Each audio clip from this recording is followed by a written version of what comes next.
2. Hi, I'm Rachel. Hi, I'm Tim.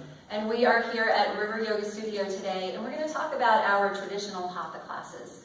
So our traditional Hatha classes are very accessible for everyone. They're good for brand new beginners. They're also good for people who've practiced yoga for a long time.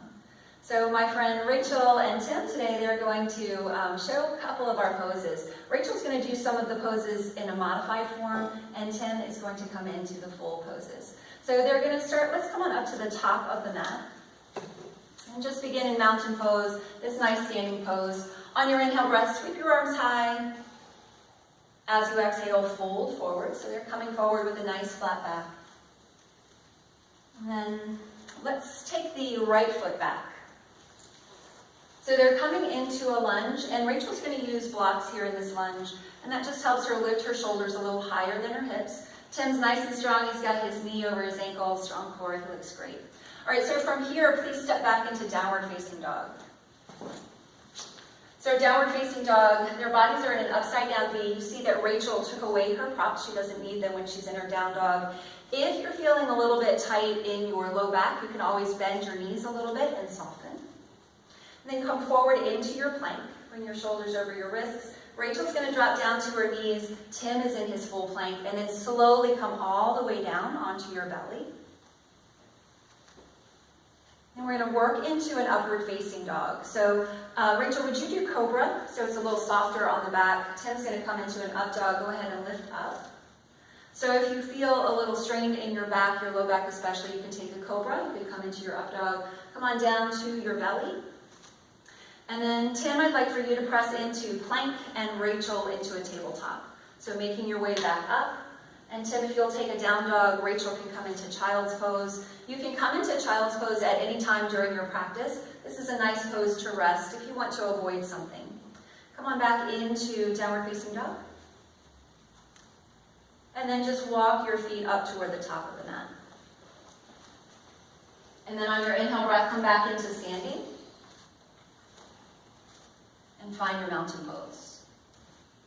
So while you're here, you might also find Warrior 2 as part of your practice. So let's come into a Warrior. If I could get both of you to turn toward the sidewall.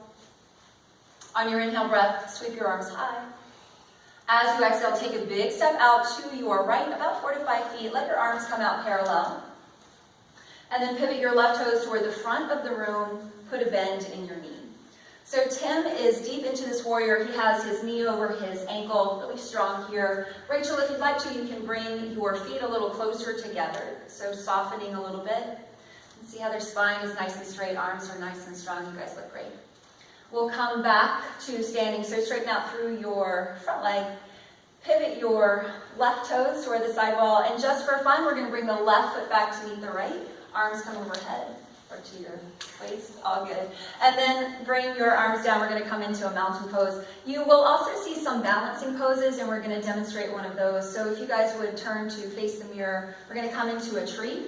So let's do tree. Shift the weight into your left foot. Bring your palms to your heart. We're going to take the heel to the ankle for Rachel. And Tim, you can bring your foot to the inside of your calf, the inside of your thigh. And you could stay right here. You could grow your branches and become an exalted tree. Perfect. So whatever you're feeling on that particular day is the pose you'll take. Come on back into your mountain pose. And one last pose, our very most important pose, is Shavasana. So make your way onto your mat.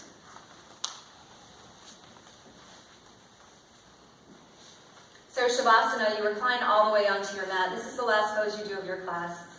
Also called corpse pose from time to time. You're going to rotate your palms up, maybe walk the shoulder blades in, feel completely rested, completely still. At the end of your practice here at River Yoga, you'll be left in this pose in Shavasana. Your teacher will probably say Namaste at the end of the class, and it's tradition to say Namaste back. So I hope that you have learned a lot about our traditional classes. Feel free to come out to River Yoga, try a class for yourself.